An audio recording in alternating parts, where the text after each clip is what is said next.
So the past 10 to 11 years since Grand Theft Auto Online has been released, Rockstar has added hundreds of vehicles to the game. And they did, of course, remove almost 200 vehicles last year to hold the video. But this is kind of a spiritual sequel to a video that I made a few months back of cars that I regret buying Grand Theft Auto Online.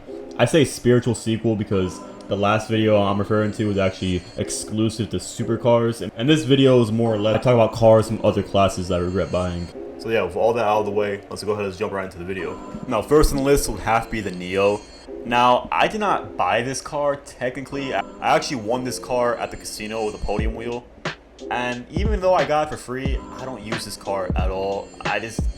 I want to get rid of it, but when I sell it, it's only worth $100,000 because I got it for free. So this car isn't that really expensive. Maybe at the time it was, but now it's not really that expensive.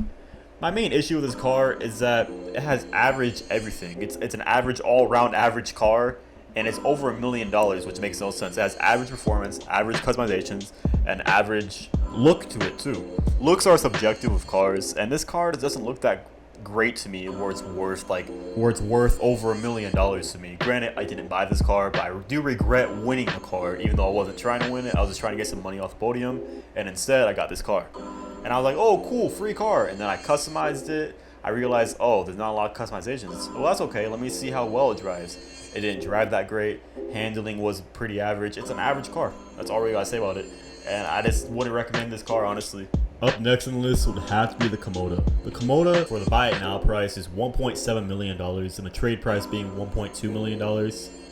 And the Komodo doesn't have a lot of customizations, and it looks good. It's a nice looking car, I will say, but the customizations don't warrant the price. And also the performance, you know, top speed, acceleration, handling, it's not that great.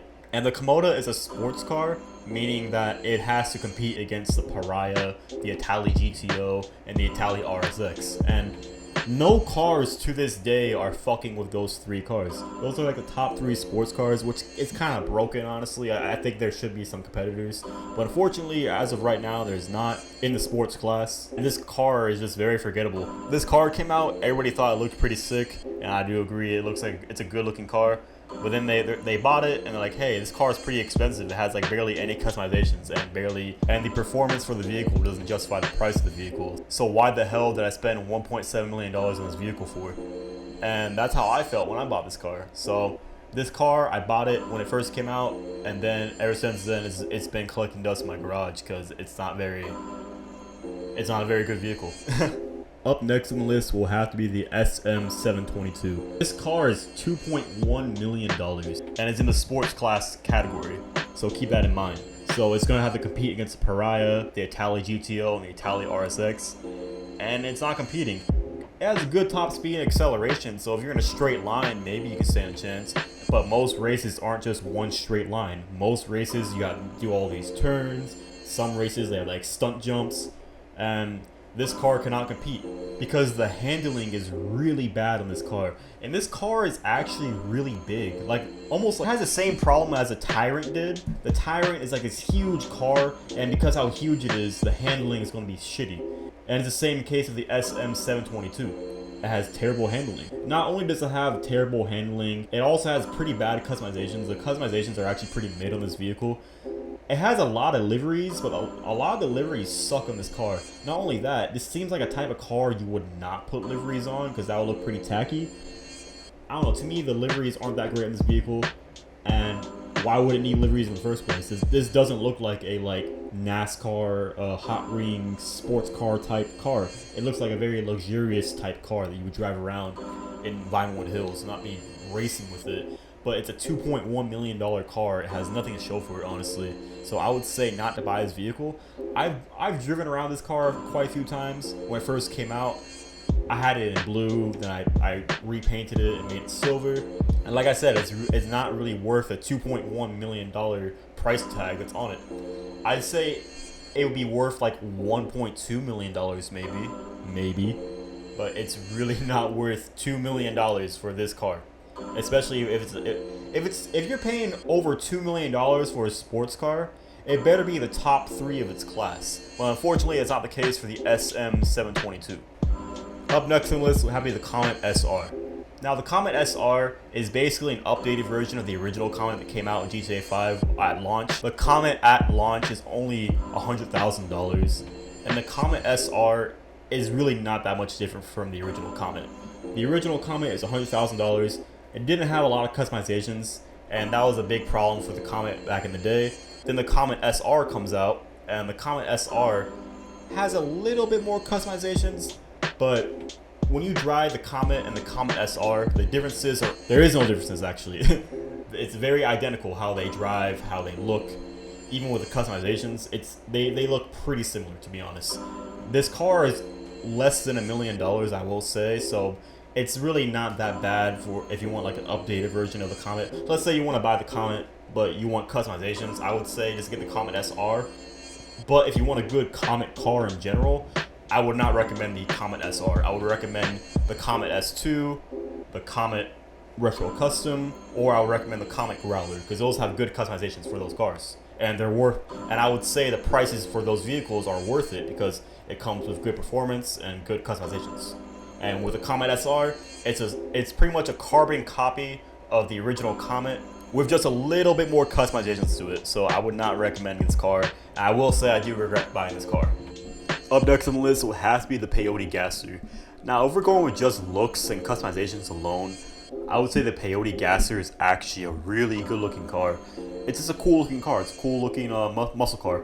And it came out with the Casino DLC, and it's worth $800,000, and that's relatively on the cheap side.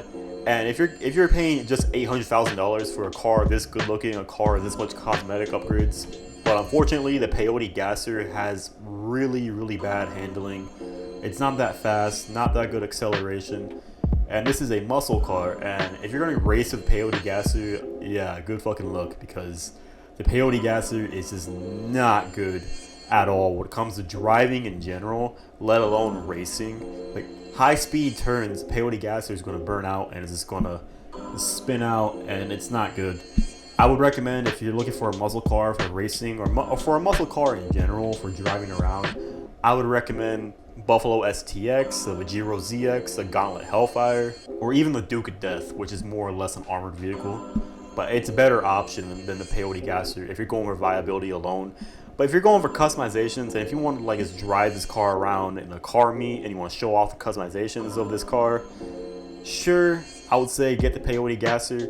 But if you're like me, if you want the all-around benefits of the customizations and the performance of the vehicle, I would not recommend this vehicle at all. But I will say I do regret buying this vehicle in the sense that this vehicle has shitty performance. Like, yeah, it looks good, but performance-wise, yeah, I wish it was better. Last on the list, coming in at $2.9 million, just $20,000 away from $3 million, would have to be the Park Ranger SUV. Buy it now price is $2.9 million. The trade price is $2.2 million, but even then, $2.2 million for an SUV, yeah, fuck that. Like, what the, like, it doesn't have any custom. Let me get into this. Okay, so first off, if you want the trade price, you have to photograph 10 animals, part of the animal photography challenge that you do when you go up to the forest up here at the top of the map, and then it tells you what animals to photograph. Unfortunately, you can only photograph 3 animals a day. And the animals are already kind of hard to find because the RNG and the spawn rate. But not only that, you've got to photograph 10 animals from the photography challenge. So do the math. You can only do 3 a day and you got to photograph 10. So it's going to take you 4 days to unlock just the trade price for this vehicle. 4 days. 4 days, that's so much time you're not going to get back. Because 3 animals for the first 3 days, and then on the 4th day, you photograph 1 animal. And like I said, you're not going to get that time back. It's going to be a waste of your time because this vehicle, yeah, it has cop lights on it, the police sirens, whatever you want to call it, has that. But there's no customization at all on this vehicle.